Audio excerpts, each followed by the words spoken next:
moi, je vais essayer de vous parler, en tout cas, sur la fin de vie, notamment sur deux aspects, l'aspect en matière de soins, mais également l'aspect en matière d'obsèques, ce qu'on a évoqué tout à l'heure, hein, pour lequel je vais essayer de ne pas être trop juridique, je vais essayer de plus simple possible. En tout cas, essayer de vous faire passer comment nous, mandataires, on intervient et comment on essaie d'intervenir. J'ai bien aimé l'expression tout à l'heure de puzzle. Effectivement, on essaie de rassembler beaucoup de morceaux de puzzle comme on peut, avec des personnes qui nous donnent des informations, où on va rechercher les informations comme on peut aussi. Donc je vais essayer de vous développer tout ça. Pour s'occuper dignement et correctement de la fin de vie d'un majeur protégé, encore faut-il avoir préparé les choses en amont pour agir au plus près de la volonté de celui-ci le moment venu. Donc là, c'est toute la phase que les mandataires connaissent très bien, des entretiens, des recherches des volontés de la personne, des divers consentements possibles et imaginables. Parfois, on nous confond avec des assistantes sociales, hein, parce que c'est vrai qu'on fait quand même un aspect social assez lourd. Effectivement, il y a toute cette partie qui est assez lourde pour le mandataire et que la loi, malheureusement, n'a pas été assez loin, à mon sens, sur cette partie-là. Donc il y a toute une première partie, ça va être le recueil d'informations. Il y a une phase préalable qui commence déjà par le début de la mesure. Dès qu'on a une nouvelle mesure de protection, tutelle ou curatelle, hein, on essaie de recueillir au maximum les informations déjà avec le majeur protégé, avec la famille existante, parce que souvent on a des familles qui refusent également aussi de prendre attache avec nous, d'identifier également les personnes qui pourraient agir, notamment les aidants. C'est important. En matière de décès, par exemple, on va essayer de savoir, on essaye en tout cas, en début de mesure, mais par la suite également le culte, parce qu'il y aura une incidence notamment en cas de décès, et notamment les dernières volontés, etc. Donc c'est toute une partie de recherche de début de mesure qui ne se fait pas le premier jour, hein, je vous rassure, hein, parce que la loi nous impose de remettre 40 pages à peu près, hein, je suis avec des 10 PM, etc., ceux qui savent ce que c'est de quoi je parle. Moi, je les plains, les majeurs protégés, hein, parce qu'on doit rendre à peu près 10 formulaires différents pour leur dire qu'ils vont être bien protégés par nous. Bon, bref, c'est vrai que je trouve que la loi est un peu absurde, de dire, notamment aux tutelles, aux personnes en fin de vie, en tout cas les personnes qui sont en état végétatif, on doit leur lire des documents. Mais bon, bref, c'est la loi. Ensuite, il y a aussi, c'est au moment de la mesure, mais également au moment du déroulement de la mesure. Parce qu'effectivement, je prends notre cas, le cas des obsèques. La première rencontre, si vous commencez à parler d'obsèques, je vous assure que la relation avec le majeur va être compliquée. Donc on attend un petit peu quand même. Et c'est au fil des entretiens ou au moment où survient un problème, notamment médical, qu'on va aborder ce sujet. On va aborder notamment lui consigner, lui indiquer qu'il serait peut-être préférable qu'il nous donne un avis si la maladie ou s'il s'avère qu'on doit aller plus loin, on essaie de le sensibiliser à nous donner un avis d'acceptation ou de refus de soins, parce que aussi le refus de soins qu'on doit prendre acte. Et là, c'est une autre partie que j'ai intitulée, moi, la consignation des volontés, parce que c'est une partie qui se fait écrite, qui est longue, fastidieuse, mais qui nous permet par la suite de mieux gérer la mesure, notamment, et je rappelle qu'on est quand même tuteur ou curateur à la personne. Pas simplement des biens, pas que de l'argent, on ne gère pas que de l'argent, malgré ce que peuvent penser certains journalistes, on gère aussi la personne, et pour gérer la personne, encore faut-il connaître la personne. On va recueillir donc les éléments notamment sur l'acceptation des soins lourds, notamment, exemple la réanimation. Est-ce qu'il est pour ou contre une réanimation en fonction de la du problème? Est-ce qu'il est pour ou contre des soins palliatifs? Est-ce qu'il est pour ou contre... Donc toutes ces questions-là vont être abordées avec le majeur protégé. Également le don d'organes, qui est important, notamment, je verrai plus loin, les dons d'organes post-mortem. Donc ce qui pose problème, si on le sait ou on ne le sait pas. Donc il y a plein de questions à ce qui touche l'intime, et pour lequel, si vous imaginez qu'en début de mesure, c'est assez compliqué d'aborder tous ces sujets. En matière d'obsèques, alors là, en matière d'obsèques, c'est beaucoup plus vaste. Alors là, il y a plusieurs orientations, plusieurs politiques différentes. Il y a ceux qui constituent une épargne, je dis, notamment en laissant de l'argent sur un livret A ou sur un compte chèque, et laissant par la suite l'opérateur funéraire préempter les sommes dues. soit alors la conclusion d'un contrat obsèque, qui existe aussi, donc ça je vais les développer un peu plus, parce que c'est un peu mon cheval de bataille, le contrat obsèque, soit alors, il y en a certains qui font rien. Voilà, c'est les 3 choix possibles. Enfin, qui font rien, je m'expliquerai. En réalité, ils font des choses, mais on le voit pas malheureusement.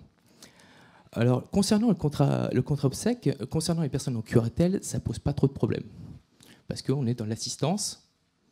J'ai pas trop de soucis là-dessus. Par contre, concernant les personnes qui sont sous tutelle, alors là, c'est un peu plus complexe, beaucoup plus complexe, dans le sens où nous avons un positionnement des juges des tutelles au niveau national qui diffère d'un tribunal à l'autre. C'est bien, mais c'est compliqué pour nous mandataires. Moi, j'interviens dans 3 juridictions différentes, 3 tribunaux différents, 3 façons de travailler différentes, qui posent comme certains petits soucis.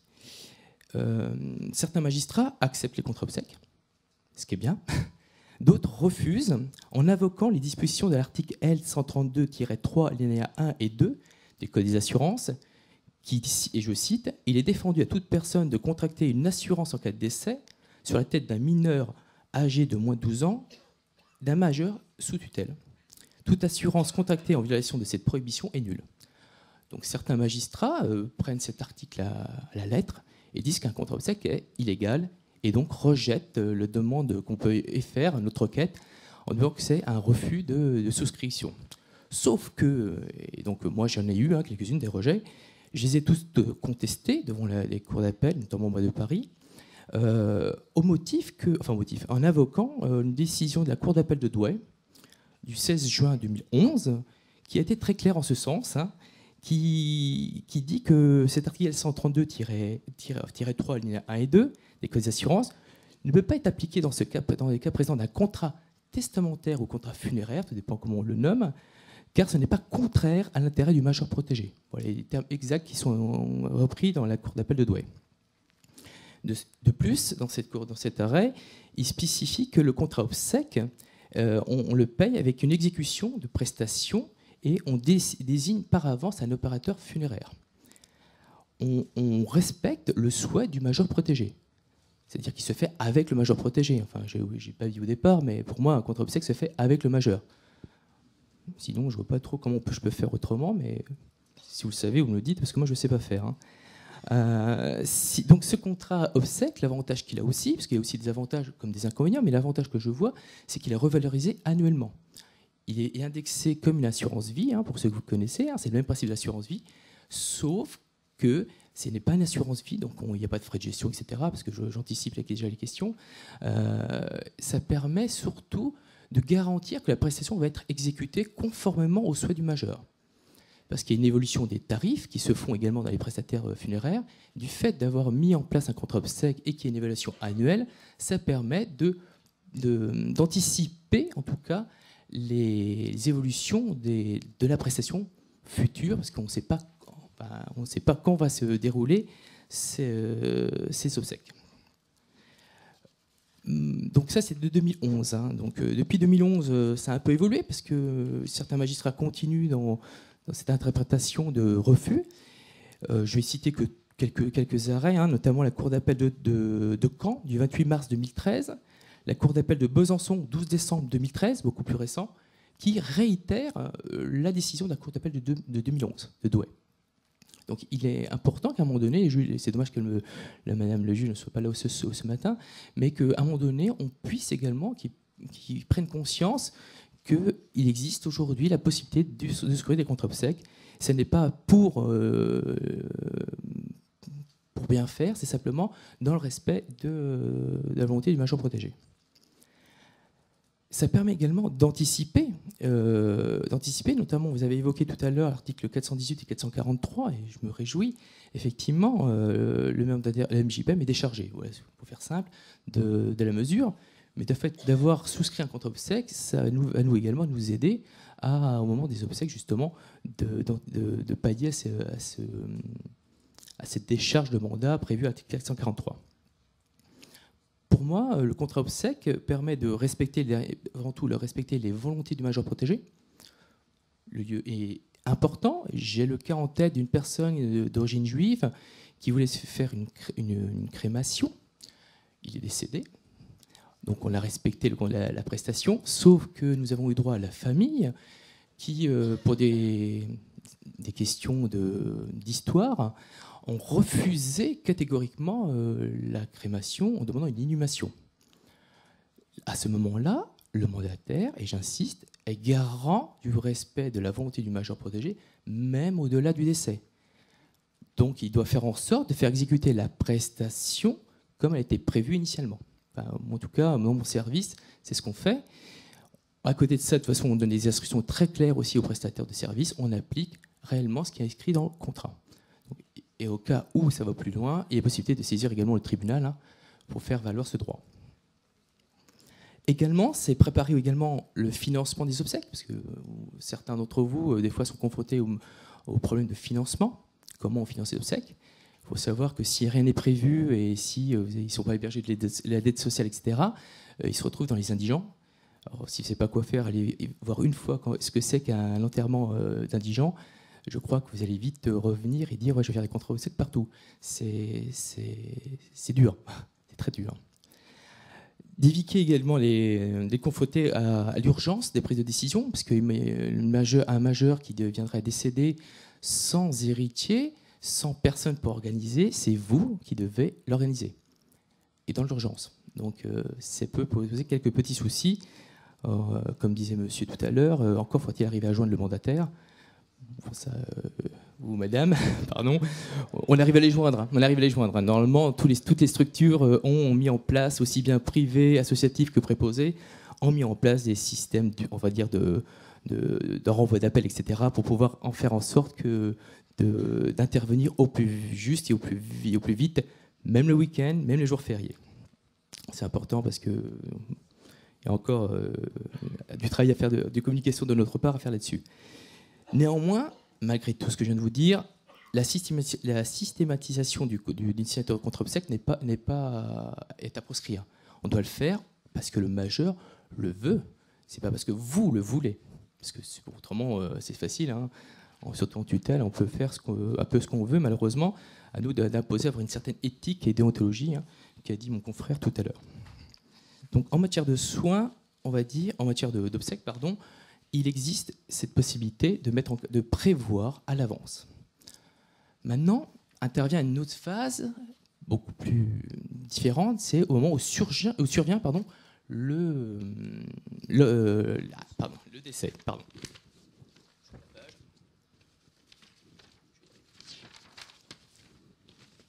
Alors là, le mandataire judiciaire, au moment où survient les obsèques, a plusieurs missions, plusieurs rôles divers et variés.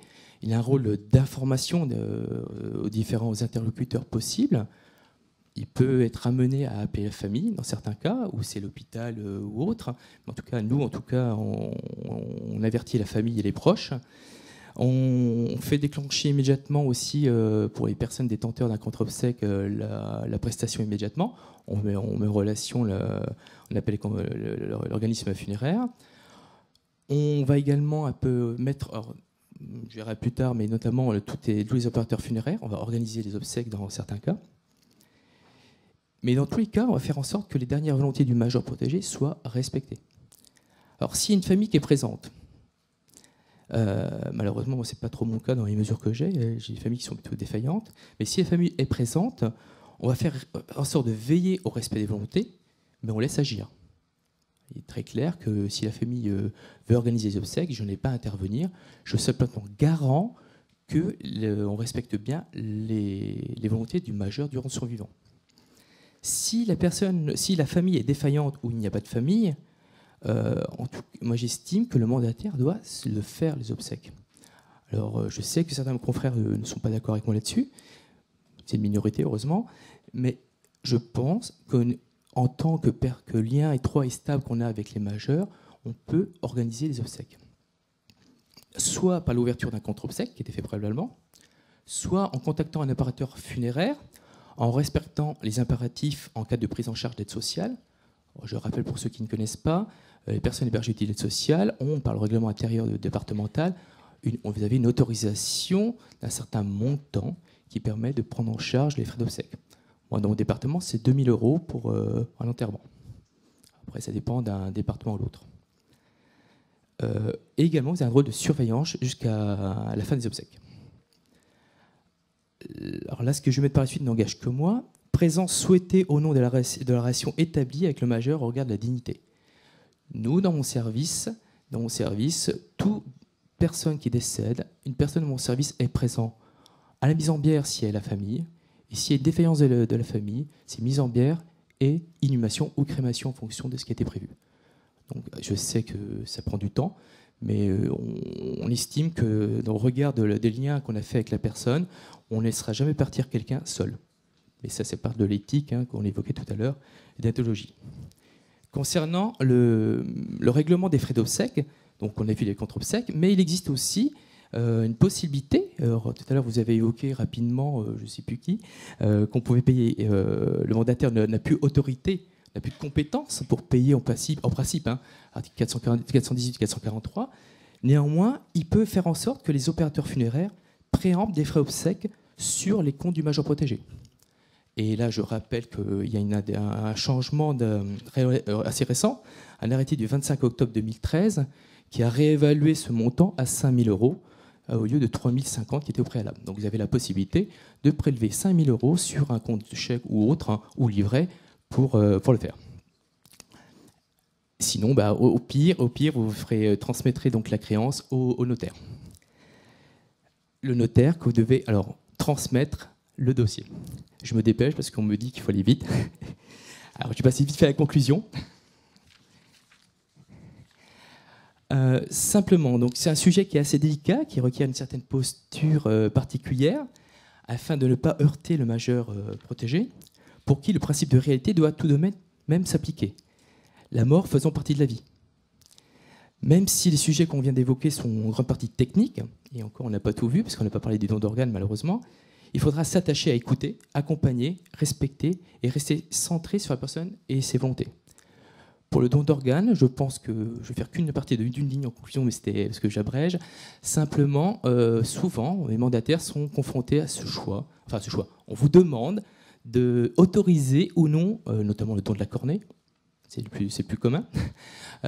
Alors moi, personnellement, je signe les documents. Mais je ne dis pas qu'il était pour ou contre. Alors tout dépend, si je savais ou pas. S'il était contre, je dis non, la personne était contre. Si la personne était pour, je le dis aussi. Par contre, dans le cas où je ne le sais pas, en signant, je mets une petite phrase à côté stipulant qu'à ma connaissance, le majeur protégé ne s'est jamais opposé au don d'organes. Après, c'est au médecin la loi dit que voilà, donc il consent par d'office. En tout cas, je ne m'engagerai pas, moi, personnellement, notamment pour la question de responsabilité.